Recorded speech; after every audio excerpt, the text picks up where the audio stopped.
플러스 마이너스 물음표 이거는 뭐야? 라고 생각을 하실 수도 있을 것 같아요. 플러스냐 마이너스냐 뭐 이런 얘기인 것 같죠. 볼까요? 이낙연 1년 만에 귀국 못다한 책임 다할 것.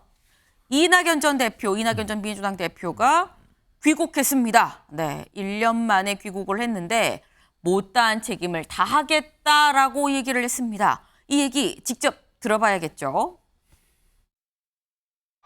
대한민국이 이 지경이 된 데는 저의 책임도 있다는 것 잘 압니다. 저의 못다한 책임을 다하겠습니다. 지금 대한민국은 나라가 국민을 걱정하는 것이 아니라 국민이 나라를 걱정하는 지경이 됐습니다. 대한민국은 여기저기가 무너지고 있습니다. 윤석열 정부에 말합니다. 모든 국정을 재정립해 주기 바랍니다.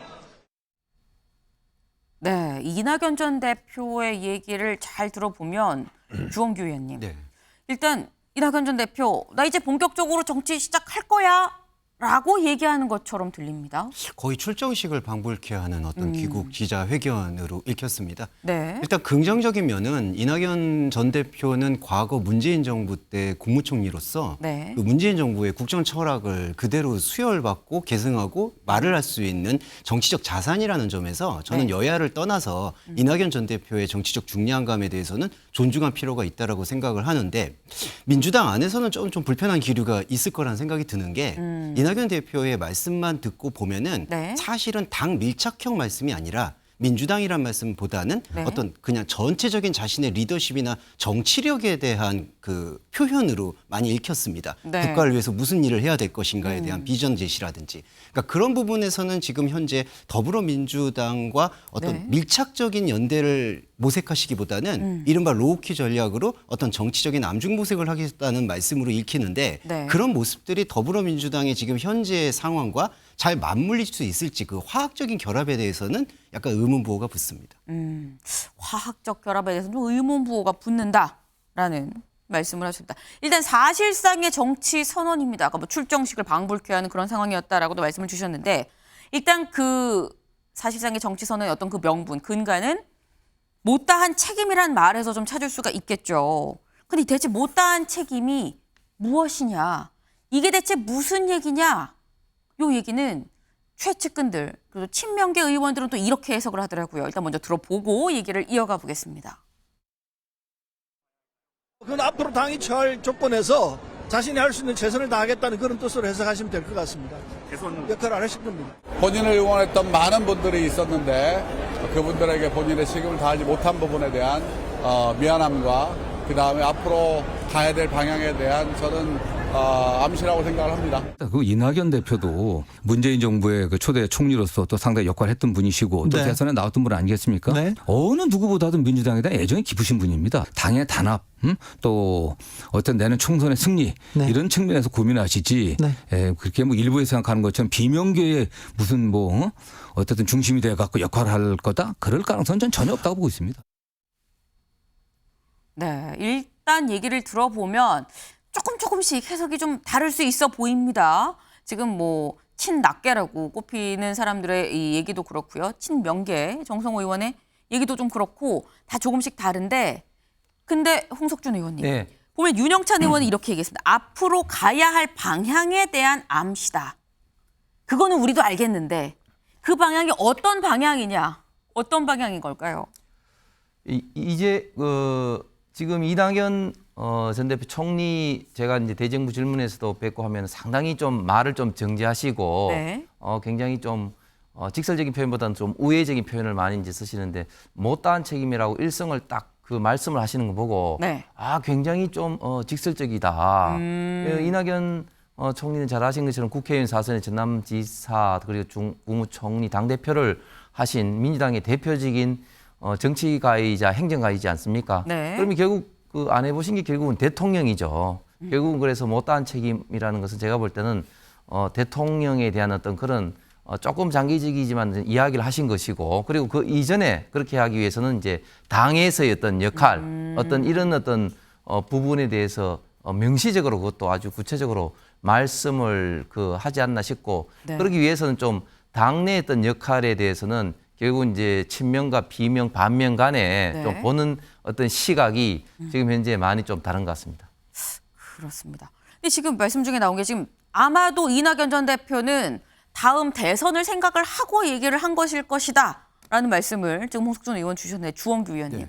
일각에서 사실 이런 약간 비슷한 왜냐하면 윤석열 정부의 어떤 실정을 얘기를 하면서 못다한 책임을 얘기를 했다는 건 경선에서 내가 나가서 당선이 됐다면 윤 정부의 실정이 없을 텐데라는 그 얘기 아닌 거냐라고 해석을 하는 분들도 또 있긴 하더라고요. 네, 홍 의원님 말씀처럼 상당히 직설적이지만 여전히 이낙연 전 총리의 화법이 우회적인 게 묻어 있다고 생각합니다. 저는 중의적 의미가 두 가지가 있다고 보는데 네. 못다한 책임이라는 것 안에는 경선 패배에 대한 그 자기의 지지자들에 대한 어떤 약속을 다하지 못한 거에 대한 소회를 네. 밝히신 걸로 보이고요. 또 하나는 대의적 관점에서 정권 교체에 자기가 그러니까 어떤 좀 제대로 된 역할을 하지 못했다. 이런 부분에 대한 책임을 밝히신 거라고 보고 있어서요.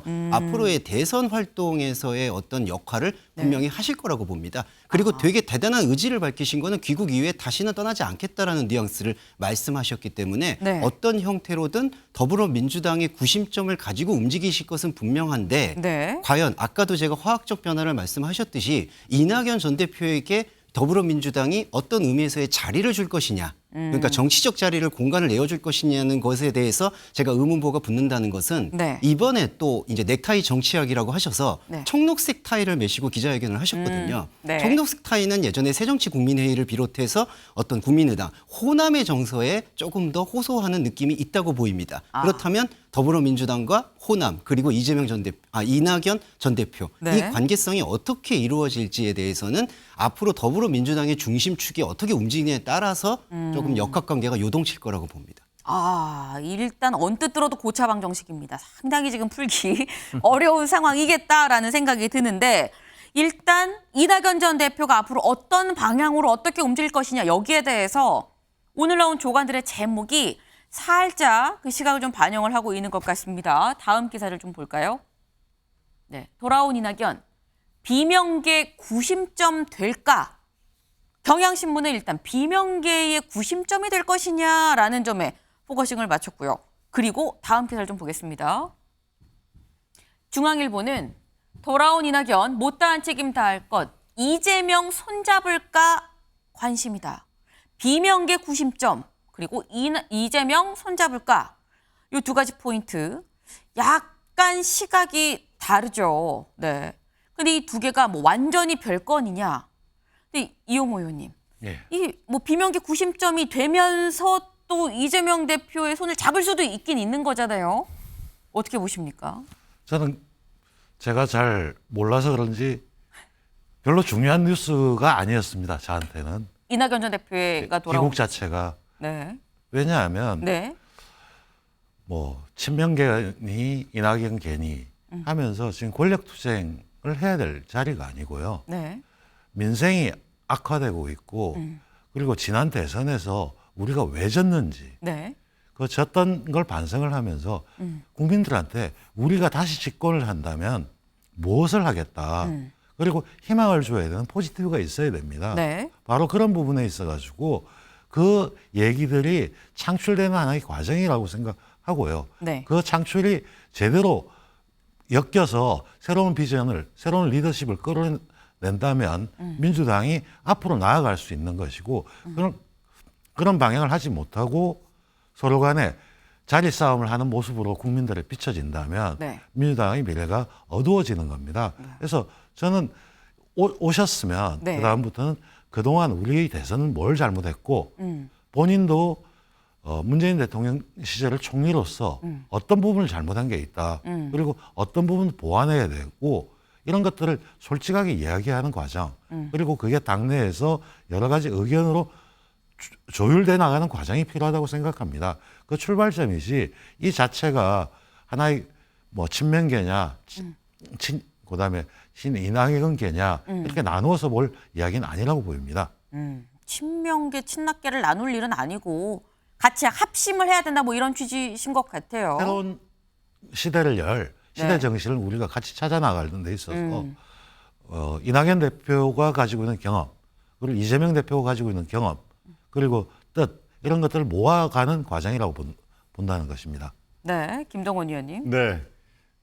사실은 제가 우리 이낙연 전 대표와 같이 일을 한 적이 있습니다. 동아일보 기자 시절에. 네.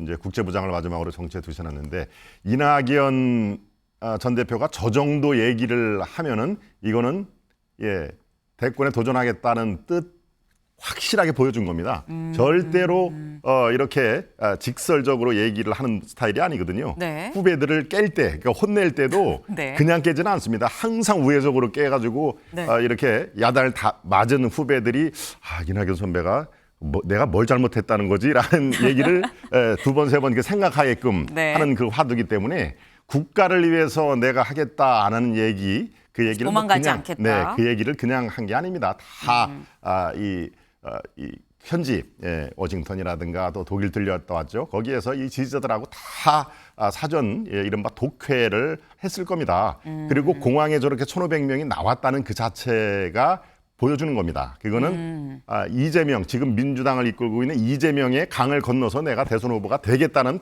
그 확실한 뜻이거든요. 그렇지 않으면 지지자들이 나온다 손치더라도 나오지 마라. 나 조용하게 귀국을 하겠다. 그리고 심지어 정리가 되는 대로 내가 네. 별도의 말씀드릴 기회가 있다. 이렇게 얘기를 합니다. 근데 저 지지자들 보십시오. 저 지금 1,500명이 와서 이낙연을 연호를 하고 네. 또 일부에서는 이재명을 이렇게 디스를 하는 그런 외침이 있지 않습니까? 이 정도의 사전 조율이 됐다면은 이낙연의 대선 도전 이거는 확실하다고 볼 수밖에 없고요. 특히 한 가지 덧붙인다면 이낙연계 지금 네. 대략 한 15명 정도 되는 걸로 파악이 되는데요. 제가 네. 취재를 해본 바로는 그분들이 이재명도 싫어하지만 사실은 송영길을 훨씬 더 싫어합니다. 왜냐하면은 지난번에 대선 과정에 네. 득표 그 카운트하는 거 있지 않습니까? 정세균, 김두관 이 표를 어떻게 할 것이냐에 따라서 네. 사실은 이낙연 그 후보가 결선에 올라가서 뒤집을 가능성도 꽤 있었거든요. 여러분들 이 검색을 해보시면 다 그 당시 상황을 아실 텐데요. 그렇기 때문에 이재명과 송영길이 버티고 있는 물론 다 지금 사법처리 유역이 있습니다만은 유일한 대안은 바로 자신이다라는 것을 분명히 얘기했다. 저는 그렇게 판단합니다. 지금 대선에 대한 강력한 의지를 표명을 했다라고 말씀을 주셨는데 만평이 하나 있습니다. 오늘 만평을 좀 같이 볼까요? 네. 국민일보 만평입니다. 이낙연 귀국. 지금 TV에서 이낙연 전 대표가 귀국했다라는 보도가 나오니까 뒤에서 한 여성이 어떤 자세를 취하느냐에 따라 민주당이 많이 달라질 것 같네라고 얘기를 합니다. 여기 보겠습니다. 민주당과 이낙연 플러스가 될지 민주당과 이낙연 마이너스가 될지 점점점 이게 끝입니다. 여기에 대한 답은 없어요. 플러스다 마이너스다 답은 없습니다. 요거는 제가 직접 여쭤보겠습니다. OX 팻말이 앞에 있죠. 민주당과 돌아온 이낙연 민주당의 플러스다라고 생각을 하시면 O, 마이너스면 X. 하나, 둘, 셋. 네. 일단 양쪽 두 분 이게 보수 진보로 나뉘는 것 같진 않아요. 네. 홍석준 의원님. 네. X 마이너스다. 네. 네. 일단 조금 장기적으로는 이낙연 대표가 민주당 그 진영에서 역할을 하실 수는 있을 것 같습니다만 그러나 일단은 현재 상태로 봐서는 좀 흩어져 있는 어떤 비명 반명의 확실한 어떤 구심점 역할을 할 것으로 이제 보입니다. 그렇게 됐을 때 과연 이제 이재명 대표가 이를 이제 어떻게 이제 받아들일 것이냐. 지금 혁신위가 이제 막 발족을 해서 차기 이제 공천 문제라든지 네. 이런 문제에 대해서 이제 발표하지 않겠습니까? 그리고 이제 아마 혁신위에서는 개딸 등의 영향으로 대의원제의 그런 비중을 좀 축소하자는 기존에 네. 친이재명계에서 주장하는 그런 것들이 반영될 그런 가능성이 큰데 그렇게 되면은 이재명 비이재명계에서 사실은 이제 반발을 할 가능성이 있고 그러면 이제 이낙연 총리가 안 계셨을 때는 그것이 이제 반발하더라도 네. 그렇게 큰 영향력 파급 효과는 없을 텐데 이제는 구심점이 사실은 이제 정치계에서는 구심점이 탁 있는 거하고 없는 거하고는 사실은 그 효과는 완전히 좀 다릅니다. 그런 거 봐서는 상당히 이제 민주당에서의 어떤 그런 어떤 세력 싸움이 본격화가 되면은 여러 가지 큰 좀 혼란의 어떤 원인은 분명히 될 거다. 좀 이렇게 좀 예측이 됩니다. 네. 이용호 의원님은 플러스다. 이 돌아온 이낙연은 민주당이 플러스다라고 하셨는데 아까 이낙연 전 대표의 귀국 자체가 별로 그렇게 큰 뉴스가 아니라고 하셨는데 일단 플러스로 드셨어요. 네. 네, 플러스라고 하는 게 정당이라고 하는 거는 굉장히 다양한 의견이 나오는 곳입니다. 네. 그리고 그 다양한 의견이 하나가 배척되는 것이 아니고 서로 결합하면서 새로운 것들이 나오는 그런 과정입니다. 그래서 이낙연 대표가 돌아오셔서 본인의 과제 같은 걸 이야기하고 합심됩니다. 특히 이제 한 가지 예를 들면 미국의 민주당 같은 경우도 굉장히 다양한 계파들이 있습니다. 네. 그냥 정치적 견해도 굉장히 다르고요. 그렇지만 그것들이 당내에서 치열하게 토론되고 하나의 정책으로 나옵니다. 그렇게 되지만 그 다양한 견해를 그 정당에 반영하면서 그 정치를 하는 사람들, 국민들이 정치적 효능감이 생깁니다. 그러지 않고 이게 정치적 계파 싸움을 해가지고 한쪽을 밀어내고 일방적인 싸움을 한다면 마이너스가 되는데 저는 저희 민주당이 그런 걸 끌어낼 수 있는 충분한 용광로가 될 수 있기 때문에 다양한 의견이 표출되고 그 의견이 충돌하는 것들은 오히려 민주당이 발전할 수 있는 계기가 된다고 보는 겁니다. 오히려 용광로처럼 여러 얘기를 다 이렇게 담아내서 플러스로 당이 이끌어낼 수 있다라는 말씀을 주셨습니다. 근데 지금 저희가 하는 이런 얘기들, 이낙연 전 대표의 향후 행보, 사실 가장 좀 관심이 가는 사람은 이재명 대표가 아닐까 하는 생각이 드는데 다음 기사를 좀 볼까요? 네, 이재명 대표는 뭐라고 했느냐? 이재명, 백지장도 맞들어야 할 시국이다 라고 얘기를 했습니다. 직접 들어보고 오시죠. 대표님, 그리고 그 이낙연 전 대표가 어제 귀국을 했는데 혹시 좀 어떻게 보셨는지요? 네, 백지장도 만들어야 될 어려운 시국이어서 모두가 힘을 합쳐. 네, 지금 이낙연 전 대표 귀국 어떻게 보십니까? 라고 물었더니 이재명 대표, 지금은 백지장도 맞들어야 할 시국입니다. 라고 얘기를 했습니다. 일단 이재명 대표와 이낙연 전 대표 전화 통화만 했다고 하죠. 네, 일단 전화 통화만 했고 두 사람이 직접 만나진 않았다. 뭐 어제 이 주말 상간에 들어왔기 때문에 두 사람이 뭐 만나기는 쉽지 않았을 수 있다라는 생각이 드는데, 근데 주원규 의원님, 네. 지금 보면 아까 말씀하신 내용 중에 그런 게 있습니다. 이재명 대표가 이낙연 전 대표가 움직일 룸 공간을 내어줄 것이냐라는 부분도 좀 지켜봐야 된다라고 말씀을 하셨는데 그 부분은 어떻게 전망하세요? 그 여지를 거의 안 주시려고 하는 아주 신경질적인 반응이라고 저는 좀 해석해 보고 싶습니다. 지금 아까 기자의 질문에 2초간의 침묵이 쓴 다음에 백지장도 맞들만 놨다. 근데 아시겠지만 그 사자성어에서는요, 아무리 쉬운 일이라도 사람이 뜻을 더 합해야 된다라는 상당히 원론적인 얘기고요. 네. 모두가 힘을 합쳐야 된다라는 것은 이낙연 전 대표님의 존재감에 대해서 의도적으로 무시하려는 전략도 전 느껴진다고 봅니다. 그러니까 지금 귀국을 하셨고 어떤 면에서는 상당한 정치적 자산이 있는 분인데 네. 우리 뭐 당의 큰 어떤 어른이시고 뭐 이런 어떤 표현들도 상투적인 표현조차 없었다는 것은 상당히 이재명 대표가 어떤 면에서는 좀 껄끄럽게 느낀다는 것으로도 느끼고요. 네. 그리고 또 하나 이 통화 중에서 몸을 추스리면 조언을 듣는 시간을 갖겠다라고 말씀하셨는데 네. 이 조언이라는 단어 안에서도 여러 뉘앙스를 느낄 수 있습니다. 적극적 참여보다는 그냥 조금 더 이 선에서 조언을 해주시는 것을 귀담아 듣겠다라는 뉘앙스로도 저는 이해가 되기 때문에 네. 이 부분에 대해서는 이 전 대표와 현 대표 사이에서의 신경전이 저는 시작됐다고 보고 있는데 한 가지만 말씀드리면 아까 제가 이 마이너스라고 말씀드렸던 이유는 네. 더불어민주당의 용광로와 같은 것은 상당히 존중하지만 지금 시기적으로 좋지가 않은 게 김은경 혁신위가 출범했는데 아쉽게도 김은경 혁신위의 위원들이 친명계 위원들을 포진됐다라는 분석, 그리고 거기 안에서 앞으로의 공천에 대해서 요동칠 거라는 그 더불어민주당 안에서의 그 움직임, 네. 거기서 이낙연 전 대표가 어떤 스탠스를 취하시느냐에 따라서 더불어민주당이 플러스로 가느냐 마이너스로 가느냐의 기로에 놓였다고 저는 생각합니다. 네. 지금 전현직 두 대표의 약간의 신경전 느낌이 있다라고 말씀을 주셨는데, 근데 그렇다고 한다면 김동원 의원님, 네. 지금 이재명 대표가 이낙연 전 대표한테 먼저 뭔가 이렇게 두 사람이 좀 전화 통화만 했거든요. 두 사람이 만나는 시점은 언제가 될 것이냐 어떻게 보십니까? 네, 만나기는 할 겁니다. 쓸데없는 오해를 불식시키기 위해서도 건강이 추스리면 만납시다 하는 얘기. 네. 이거는 뭐 의례적으로 이제 덕담 비슷하게 얘기를 한 거지만 1년 동안에 해외 치료를 했기 때문에 건강 이런 것들이 화두가 됐을 텐데 제가 오랜 취재 경험으로 보인다면은 한 달 정도 뒤에 한 달이나 뭐 보름이나 여러분들이 이 파악하기는 바로 뭐 다음 주에 만나자 이런 얘기가 아니고 한 달쯤 지켜보자 서로 지켜볼 그 필요성이 있는 게요. 이낙연 전 대표의 입장에서는 사실은 주요 당직 현재는 뭐 맡을 것도 별로 없습니다. 사실은 혁신위원장도 이미 다 하고 이낙연 대표의 입장에서는 당직을 설령 아주 새로운 당직을 만들어서 중책을 맡기겠습니다라고 해도 안 받을 겁니다.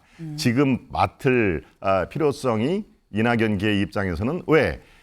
이른바 이재명의 사법 리스크라든가 뭐 김남국 이런 것들이 민주당의 지금 지지율도 역전했다는 게 최근에 나오지 않습니까? 어제 그저께 다 이 지지율이 국민의힘이 앞섰다 하는 거 부분적으로 나옵니다마는 이낙연의 입장에서는 이재명의 지금 어려운 항로에 순풍의 길을 만들 필요가 전혀 없습니다. 그러니까 민주당이 계속 어려운 길을 가야 즉 이낙연과 이재명은 제로섬 게임이다. 저쪽에서 플러스가 되면은 내 입지가 줄어들 것이고 이재명이 자꾸 쓰러지는 모습을 보일 때 대항마로서 이낙연은 존재감을 봐야 할 것이다. 그런 의미에서 그럴 때 주요한 당직은 맡을 턱도 없고 맡을 줄 필요도 없다. 백지장이라는 얘기를 글쎄 왜 했을까요? 이건 뭐 죄만의 생깁니다마는 하얀 도화지 아니겠습니까? 자, 당신하고 나하고 우리 대선 과정에서는 그렇게 껄끄럽고 그리고 당신들이 내 대장동 게이트 처음 언론에 터뜨렸잖아 라고 하는 게 왜 이 가슴 한 구석 없겠습니까? 백지장이라는 건 지금부터 우리 다시 시작해 볼 필요가 있는데 당신은 내가 하는 일에 도와야 돼 라는 그런 의미에서 백지장을 얘기를 하지 않았을까 싶은 생각이 들고요. 한마 또 뭐 유머를 얘기하자면 글쎄요. 자꾸 백지장이 저는 백치라는 생각이 듭니다. 그러니까 나를 안 도와주면은 당신들의 미래도 없다. 당신들의 나를 계속 경원시하면은 그게 백치다 하는 그런 것들이 오버랩이 돼서 조어를 만든 거 아닌가 그런 판단이 듭니다. 개인적인 생각과 판단을 좀 말씀을 주셨는데 말씀 중에 이런 말씀을 하셨습니다. 지금 이재명 대표와 이낙연 전 대표는 제로섬이다라고 말씀을 하셨는데 이용우 의원님. 두 사람이 제로섬이면 민주당의 미래가 너무 불투명한 거 아닙니까? 저는 전혀 제로섬이란 말에 동의할 수가 없습니다. 왜냐하면 아까도 말씀드렸듯이 정당이라고 하는 건 다양한 견해가 모이는 장소입니다. 그리고 다양한 세력들이 있고요. 그걸 모아서 플러스 알파를 만들어내고 국민들의 동의를 얻어가는 과정입니다. 두 사람 다 민주당이 잘 돼야 본인의 다음이 있는 거 아닐까요? 당연히 그렇기 때문에 당을 위해서 뭘 해야 될지 어떤 걸 해야 될지 협의를 해야 되는 것이고요.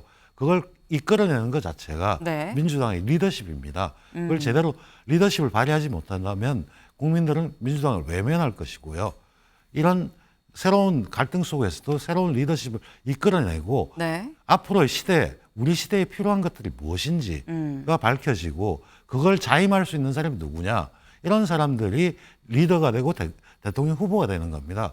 과연 그러면 우리 시대가 가져야 될 과제 중에 하나는 불평등을 해소하고 사회적 갈등을 심화시켜서 경제를 발전시키는 것인데 저 두 분들이 지금 하시는 내용들이나 정책이 과연 그거와 부합되느냐 안 되느냐 우리 민주당이 그거에 부합되는 정책을 내느냐 안 내느냐가 앞으로의 민주당이 잘 되느냐 마느냐의 관건이 된다고 봅니다. 네, 그렇습니다. 근데 아까 한 1,500명 정도가 몰렸다는 이낙연 전 대표의 그 공항 입구 귀국할 때의 그 모습 굉장히 지금 보시는 것처럼 사람이 많이 몰려 있습니다. 뭐 1,000명이 지금 공항에 마중을 나갔다라고 했는데 좀 뜻밖인 홍석준 의원님. 사실 이낙연 전 대표가 독일 강연을 할 때 그 일부 강성 지지층이 와서 뭐 수박 깨는 막 현수막을 걸고 막 직접 항의도 하고 막 그러긴 했었거든요. 그래서 공항에서도 혹시 그런 모습이 있는 거 아닐까 그랬는데 그런 것 없이 그냥 조용히 잘 환대를 하고 그러고 끝났습니다. 어떻게 보셨어요? 그거는 뭐 범민주당에서의 어떤 전략적인 어떤 그런 행동일 수도 있겠는데 그만큼 이재명 그 지지하시는 분들이 준비를 많이 하신 것 같아요. 그러니까 방금 앵커께서 말씀하신 그런 어떤 불상사도 좀 사전에 좀 차단도 하고 그리고 자연스럽게 뭐 사람들을 뭐 동원까지는 아니겠지만 자연스럽게 이렇게 좀 조직화를 하고 네. 이런 어떤 사전에 좀 준비를 좀 많이 좀 하신 것 같고 그리고 또 서른 의원을 비롯해서 많은 의원들도 이제 공항에 이제 마중을 나갔는데 네. 뭐 이런 거 역시 앞으로 이낙연 총리의 또 역할에 대해서 그리고 또 국민들 민주당 지지하시는 분들이 이낙연 총리에 대해서 어떤 기대하는 것을 좀 보여주기 위해서라도 이런 어떤 공항에서 이런 어떤 장면들을 많이 좀 연출하지 않았나 좀 생각을 합니다. 네. 일단 뭐 박지원 전 원장은 아유 이렇게 뭐 강성 지지층이 등장하지 않아서 너무 참 보기 좋았다라고 본인 SNS에 또 쓰기도 했었는데, 네. 이낙연 전 대표 앞으로 어떤 역할을 어떤 방향으로 할지 좀 지켜봐야 되겠다 하는 생각이 듭니다.